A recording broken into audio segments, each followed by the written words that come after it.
Hola, aquí estamos en el programa sobre libros de la Universidad de la Frontera y hoy día vamos a conversar, a hablar sobre un fenómeno muy interesante que ocurrió dentro de un siglo también extraordinariamente interesante, que es el siglo XX.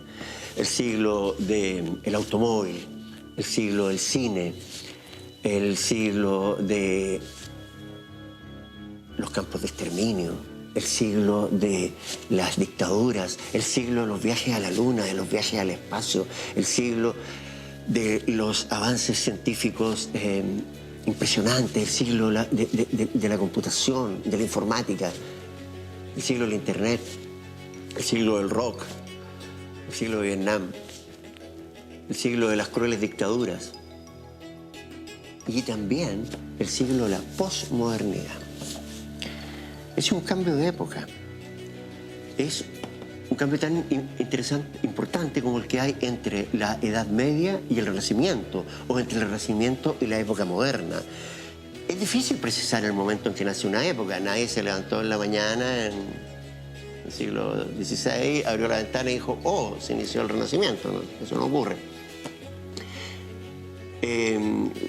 La posmodernidad también se diferencia en ello, pero primero veamos algunos de sus antecedentes. El poeta francés Baudelaire hablaba ya en la segunda mitad del siglo XIX de la posmodernidad.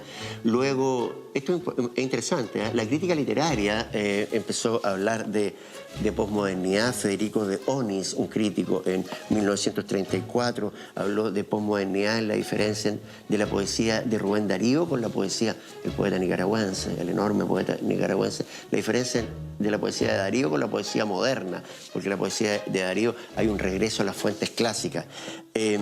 Luego está Bernard Smith, otro crítico literario norteamericano, junto a Charles Olson, críticos, estudiando la poesía de Ezra Pound, hablaron que era una poesía posmoderno. Pero, como les digo, hasta en eso se diferencia la posmodernidad, pues los teóricos de la arquitectura es fundamental en la posmodernidad también, el cambio que ha habido en la arquitectura. Ya vamos a hablar de ello. Fijan estos teóricos con precisión el inicio de la posmodernidad.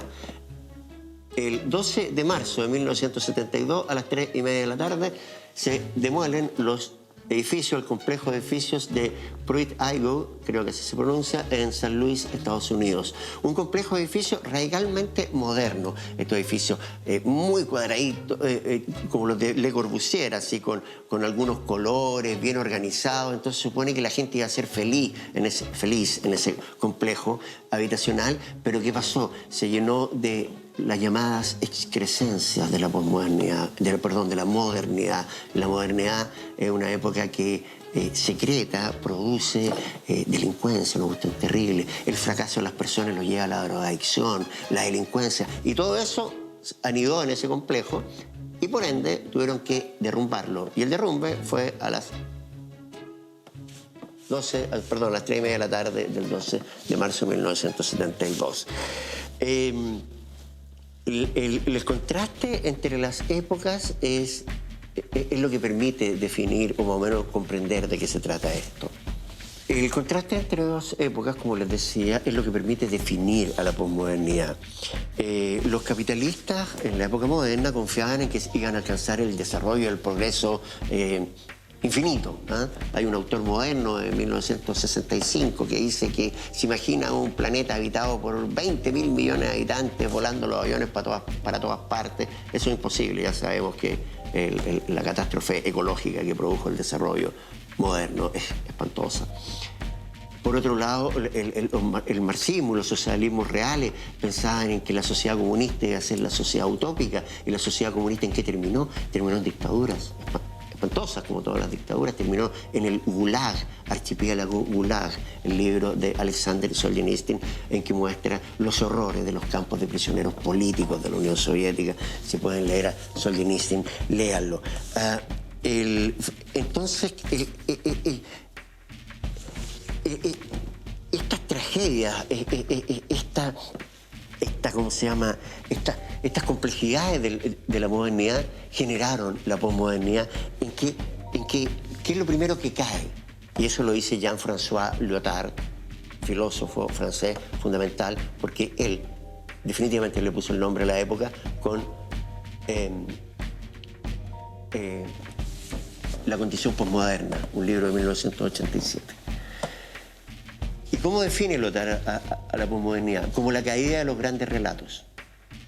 Los grandes relatos históricos, el relato del progreso, el relato marxista, incluso los relatos religiosos, entran en una crisis total, se derrumban los grandes relatos. El relato histórico. ¿Por qué el relato histórico? Porque la historia, observa otro crítico y filósofo, Roland Barthes, la historia es un relato, es una narración. ¿Por qué? Porque los hechos no hablan. Este es un ejemplo que lo doy siempre a los alumnos de la carrera en la cual trabajo, Pedagogía en Castellano y Comunicación de la Universidad de la Frontera. Les pregunto siempre cuando les hablo de estas cosas, sobre la historia, ¿ustedes creen que los historiadores peruanos hablan del combate naval de Iquique tal como hablan los historiadores chilenos o la historia chilena? ¿Les dicen que el valiente Capitán Prat? No, la historia es un relato. Hasta hace poco tiempo ya hay otro tipo de historia, la historia que se hace en mi misma universidad, que es una historia que más bien es una reflexión sobre el pasado. Pero en cambio la historia moderna es un relato que pareciera que no hubiera escrito nadie y pinta en un mundo donde pareciera que nadie lo escribe, pero hay alguien que lo escriba. Esa es la crisis del relato histórico. ¿Qué hacen entonces los autores posmodernos?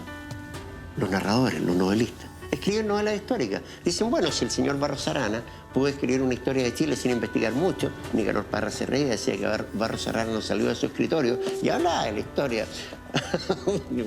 Inventa todo, decía Parra. Entonces empezaron a intervenir la historia. Y intervenir la historia de qué modo, contando la pequeña historia, no los grandes hechos, no las grandes situaciones, las grandes batallas. Por ejemplo, hay una novela posmoderna, una novela histórica argentina que empieza que el general San Martín despierta después de haber bebido mucho en la noche y se levanta en calzoncillo. Entonces, imaginarse a San Martín en calzoncillo es una cuestión que pareciera prácticamente una ¿cómo se llama? Una contradicción, un sacrilegio. Robert Graves está también con Yo Claudio, no sé, los más grandes, como dicen los futbolistas, porque los futbolistas no dicen los más viejos, dicen los más grandes. Los más grandes deben acordarse de Yo Claudio, una serie de televisión que está hecha en esta novela histórica de Graves. Aquí en Latinoamérica hay una interesantísima que es La catedrática de María López Villarquide, que nos habla de una profesora de la Universidad de Sevilla, en España, del siglo XVII. Rescata una figura histórica extraordinaria, una intelectual del siglo XVII, cuando en el tiempo que las mujeres no solamente las mataban como hoy día, sino que tampoco las dejaban pensar, no las dejaban aprender a leer. Entonces, esa es la intervención de la historia para ir comprendiendo de qué se trata este asunto de la posmodernidad. Características de esta época. Es la época del desencanto. Se renuncia a la utopía, como les decía. Se renuncia a la utopía que íbamos a llegar a la felicidad máxima. Y se empieza a pensar no en las utopías colectivas, sino que en las utopías personales. La revalorización de la naturaleza. Los medios masivos, los centros de consumo, se convierten en lugares de poder. Deja de importar el contenido del mensaje y lo que importa es la forma de transmitir el mensaje. Aquí hay otro de estos cabros inteligentísimos, que es Marshall McLuhan. En 1968 habló de la aldea global, la que vimos hoy día. McLuhan la predijo en sus textos teóricos de los años 60. Tiene otro que el medio es el masaje, o el medio es el mensaje. Lo que importa es la construcción de la información, los escenarios en que se da la información, más que la información misma. Ustedes piensen, por ejemplo, hoy día los noticiarios son verdaderas puestas en escena.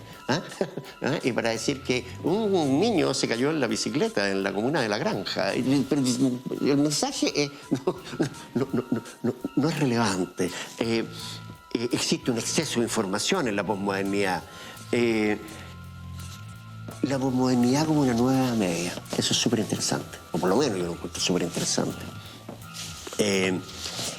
Taichi Sakai, ya, teórico japonés, habla de nuestra época como una nueva media de alta tecnología. ¿Por qué? Porque se ha desarrollado tanto el conocimiento, que otra característica posmoderna, el valor del conocimiento. Piensen ustedes, por ejemplo, en empresas como Google, que tienen un campus, tienen una universidad de Google.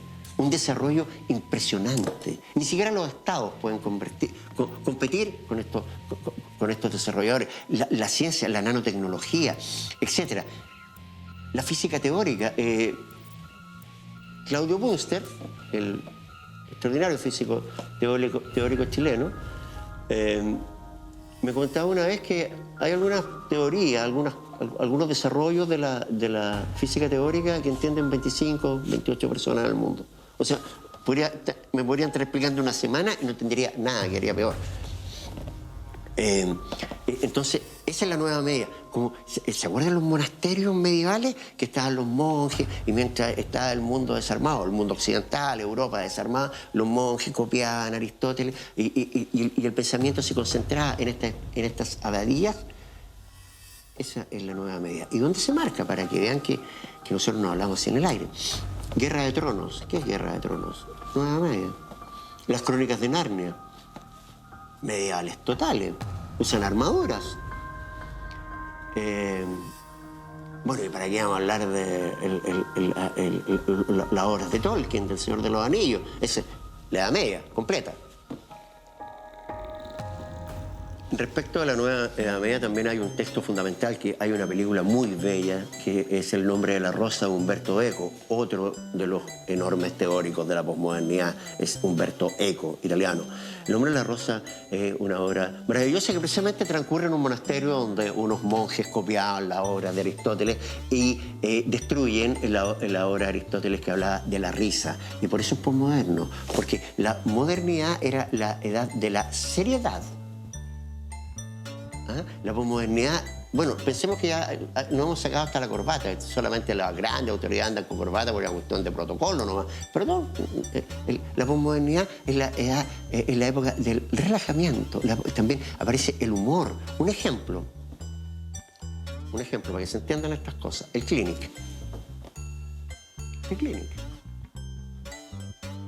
Citado por críticos literarios españoles, por ejemplo, Niels Binns, que es el autor, quien compiló, no el autor, el que compiló las obras completas de Parra, dedica varias páginas al Clinic, porque en el Clinic aparecieron algunas obras de Nicanor. Hay un especial del Clinic. Entonces el Clinic, el humor, la desconstrucción del artificio moderno, por ejemplo, vida social. En los primeros Clinic, en vida social, aparecían una gente en La Vega, así, estos gorros así con la camisa que por acá, o arriba un carretón, así con los pantalones. Entonces, esa es la vida social. Eso es muy posmoderno. Otra cosa que es propia de la posmodernidad, la cultura de la imagen. Piensen ustedes que ahora hay gente que es famosa solamente por la imagen. Antes estaba la Marilyn Monroe. Marilyn Monroe era tan buena actriz, que la despreciaron por su primera película porque decían que era una rubia tonta. No, ella hizo una película de una persona media liviana, pero no. Marilyn Monroe era tremenda actriz. Elizabeth Taylor. Esa era para un ejemplo, las personas famosas. Ahora, ¿quiénes son? Las hermanas Kardashian. ¿Qué hacen? Sacarse fotos. La cultura de la imagen. O si los más grandes también recordarán la época de las supermodelos, de la Naomi Campbell. Supermodelo, ni siquiera habla. Una pura imagen. Eso es propio de la posmodernidad. El hipertexto, que son los hipertextos, otra característica. La internet es un hipertexto. Ustedes están leyendo y tiene un nombre en azul, un sintagma. Técnicamente un sintagma es un determinante más un determinado. Por ejemplo, el avión, ese es un sintagma, un artículo más un sustantivo. ¿Ya? Entonces, de repente dice, el avión Boeing, y Boeing está en azulito, y usted hace clic en Boeing y ¡puch! Otra página. Ese es el hipertexto, que se van abriendo páginas y páginas. Ahora en la literatura hay un ejemplo de hipertexto, que es este libro maravilloso del poeta chileno Juan Luis Martínez, que es la posmodernidad, esta literatura, un autor increíble. Hay muy pocos ejemplares, por desgracia, porque Juan Luis era, bueno, como buen autor posmoderno, trabajaba como un artesano medieval. Este es un libro artesanal, incluso trae hasta unos anzuelos por aquí. Lo hicieron prácticamente a mano, hicieron 1000 ejemplares. texto esencial. Otra característica, la posmodernidad como era del acceso. Piensen ustedes lo que le gustaba a Borges. ¿Cuántos libros hay en la media? ¿60? ¿200? No hay más libros que eso en el mundo. Y bueno, después en la modernidad aparecen la imprenta y el desarrollo y todo, pero igual el libro seguía siendo un objeto distinto, casi un objeto para cierta élite, para la gente interesada, no era masivo. Pero ahora existen acceso para todas las personas. Andamos con el acceso en el bolsillo, ¿ah? Con el teléfono, con el smartphone. Parece que así se llama, no tengo idea. Esta cuestión, me digo, el smartphone cagando, me acabas con el smartphone, sea algo que se come. Bueno, los teléfonos inteligentes. Nosotros tenemos acceso a nuestro teléfono a toda la información, a una cantidad de información que no había tenido nadie en la historia del mundo. Nosotros podemos acceder a las bibliotecas, podemos acceder a los libros, podemos acceder al cine, a lo que queramos. La era del acceso en un objeto, ¿ah? Una cuestión impresionante. ¿Ah? Y eso también ha llevado a la democratización del conocimiento. Eso es súper interesante también. ¿Sí? La cultura occidental, por supuesto que es una cultura que tiene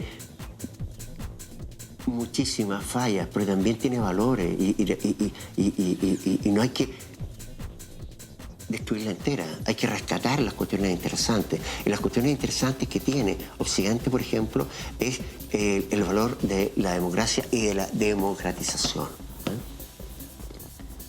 El acceso a todos, los campesinos, los obreros, la dueña de casa, los gerentes, los actores, todos tenemos acceso en la posmodernidad. Ahora, ¿qué le pasa a la gente? Que es lo importante. Pues, sí, también hay que pensar en nosotros. Todas estas cuestiones tienen que servir para la vida. ¿Qué pasó en la posmodernidad con los seres humanos, con nosotros, con las personas? Bueno, un ejemplo, el ser humano medieval. ¿Cuál es el problema que tenía Cristóbal Colón? Cristóbal Colón era un ser humano medieval.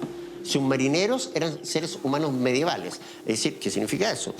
Que pensaban, por ejemplo, cuando hicieron el motín, cuando venían hacia América, cuando llegaban como ya 40 días o 50 días navegando, hicieron un motín, ¿por qué? Porque iban a llegar al mare tenebrarum, se dice en latín, el mar tenebroso que estaba lleno de monstruos. Hay unos monstruos que iban a salir del agua y se lo iban a comer. Eso lo pensaban de verdad. Entonces, de repente llegan a América y se les desarma el mundo.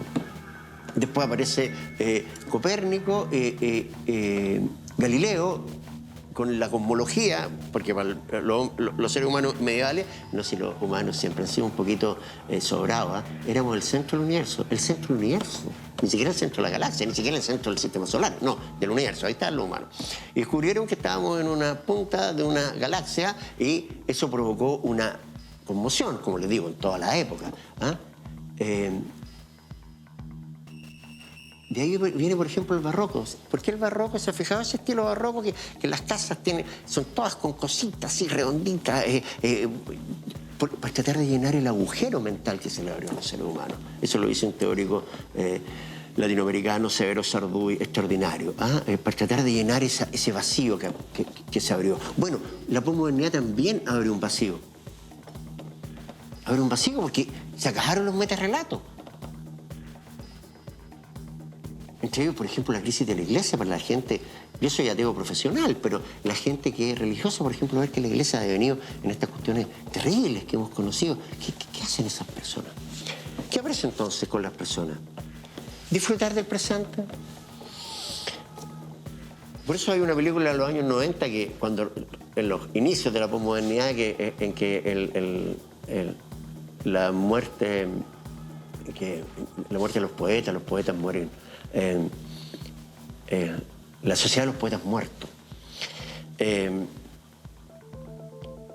¿Y de qué se trataba? ¿De qué le enseñaba este maestro a sus alumnos? El carpe diem, vivir feliz. Vivir feliz. ¿Ah? Entonces, ¿aparecen qué?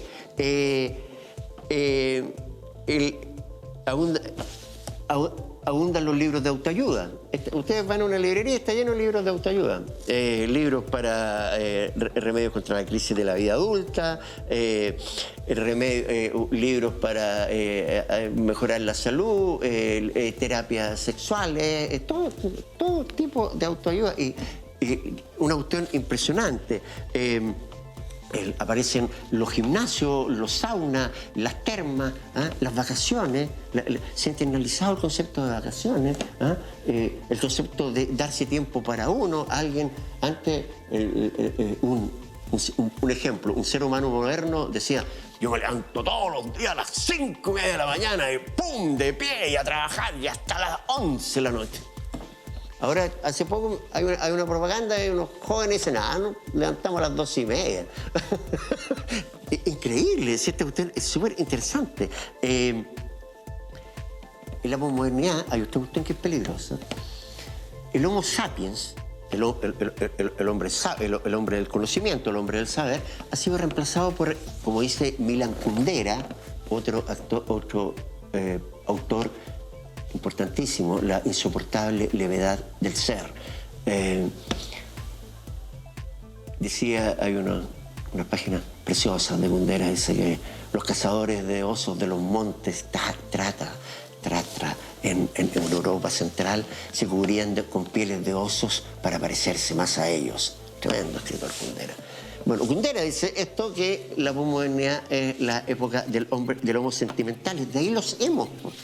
Por eso les digo que es peligroso, porque ahora está bien el sentimiento, pero al final quizás como va la cosa no vamos a poder andar porque nos vamos a sentir mal, nos vamos a sentir bien. Vivir también, y eso lo enseña un filósofo interesantísimo, vivir, que es Michel Foucault, que yo he hablado de él, vivir es resistir. También hay que tener la capacidad de resistencia. Y eso también habla de la posmodernidad, de la resiliencia. Y hay otra cuestión que a mí me interesa mucho. Hay un libro en los años 60 que se llama El retorno a los brujos, de Louis Powell y Berger, Paul Berger, que es un libro en que investigan el chamanismo, etc. Investigan algunas cosas que son imposibles de explicar. Por ejemplo, no sé si ustedes saben que en algunos lugares del planeta, creo que en Santiago, en la quinta o cuarta región, hay una bajada en una carretera y uno deja el auto y el auto sube. De verdad, estoy hablando en serio. Hay una cuestión súper rara. Es un malo funcionamiento de la Matrix, como dicen a veces. De hecho, hay algunos videos, por ejemplo, un auto pasa por un poste y pasa por el poste. Bueno, esas cuestiones extrañas hacen que en la posmodernidad haya un retorno a los brujos. Las librerías ya tienen, ustedes van a una librería y existe una sección que es esoterismo y magia. Hay cifras. En los Estados Unidos hay, porque como son los gringos se inscriben, para que no digan que son charlatanes, hay 176.000 de astrólogos inscritos. En Chile, por ejemplo, hay figuras como Pedro Engel. Cuando sale Pedro Engel, el tarotista, en la televisión, sube el rating. Sube el rating de los programas, está Pedro Engel y la gente está esperando el horóscopo, está esperando el tarot. Tarot hay por todas partes. Amuletos, fetiches, etc. Eso es propio de la posmodernidad. ¿Qué leer? Lo decimos siempre nosotros. Hemos hablado de diversos textos, por ejemplo, la vida de esta catedrática, esta novela colombiana es una vida muy interesante. Milan Kundera, La insoportable levedad del ser, o lo que encuentren de Kundera, es un escritor fascinante. El nombre de la rosa, de Humberto Eco, aunque es un poquito voluminosa, pero si alguien se interesa y se anima con el mamotreto. Las crónicas de Narnia son muy diferentes a las películas. Las películas no tienen nada de malo, a mi hijo le encantan, pero los textos de las crónicas de Narnia traen muchos conocimientos mágicos, conocimientos antiguos. La figura de Aslan en los libros de Narnia es interesantísima. Hay una especie, Aslan es una especie de Cristo, hay una cristología en el sacrificio de Aslan, en la forma de construir a este Dios que es nada menos que un león. Es muy interesante. Los detectives salvajes de Roberto Bolaño, novela chilena de los años 90. ¿Por qué posmoderna? Bueno, Le nombre la rosa y las crónicas de Narnia, ¿por qué? Porque Neo-Edad Media, Nueva Edad Media. Los detectives salvajes, ¿por qué? Por la fragmentación. La característica, otra característica de la posmodernidad que no le he mencionado es la fragmentación. Se fragmenta, como se fragmentan los grandes relatos, todo se fragmenta. Entonces, ahora, más que las utopías colectivas, o sea, la gran utopía, el gran deseo de llegar a algo, las utopías son personales. Entonces, este fragmento también está en Los detectives salvajes, que es una novela que tiene nada menos que... Si no me equivoco, yo tengo dislexia, así que puede ser al revés. 56 narradores, puede que sean 65, pero... la novela empieza con un narrador, Juan García Madero, que cuenta una historia en México. Eso es otra cosa muy moderna. Los escritores siempre hablan de sus países. La novela de sus países. La novela de Bolaño transcurre en México, en el DF, la capital de México. Y entonces, ¿qué son Los detectives salvajes? ¿Una novela mexicana o una novela chilena? Bueno, y después en España, Juan García Madero narra la primera parte y después vienen 56 narradores. De una página y media, de 2 páginas, cada uno habla sobre los protagonistas. Y después cierra con otra narración de García Madero. Una novela notable, Los detectives salvajes. Y un autor que siempre menciono, y ahora mismo investigando un poquito más sobre la posmodernidad para hacer el programa en el cual estamos, Fuguet es citado como uno de los autores posmodernos por críticos españoles y también porque él ha escrito sobre la posmodernidad. ¿Y qué dice Fuguet? Que la posmodernidad se caracteriza por la importancia de la cultura de masas, es decir, de las culturas, de las masas populares, la cultura de masas, por ejemplo, los medios de comunicación de masa, ahí se desarrolla la cultura, y la democratización estética, como un propósito de unir la literatura con la vida. Entonces, ¿qué significa la democratización estética? Libros escritos en sencillo. Entonces, bueno, los que toman su estupidez por ocurrencia, es decir, lo que se le ocurre analizar y piensan que es una idea, dicen que Fuguet es muy fácil. No, Fuguet escribe en fácil a propósito. Para que cualquiera que toma sus libros pueda entenderlos, comprenderlos y hacer bloque con esos textos que son tan interesantes como Sobredosis, los cuentos de Fuguet de los años 90, o cualquiera de sus novelas. Mala Onda es una novela notable, Missing, otra novela muy interesante. Yo creo que con estos textos ya ustedes pueden formarse una idea más o menos de esta época tan interesante que, por último, les digo que es lo peor: la posmodernidad terminó.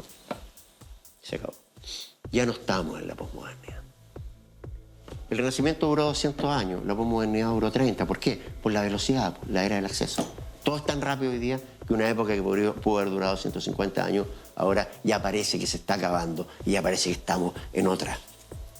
Y eso es lo que tenemos que averiguar. Bueno, de eso les queríamos hablar hoy día en el programa sobre libros de la Universidad de la Frontera.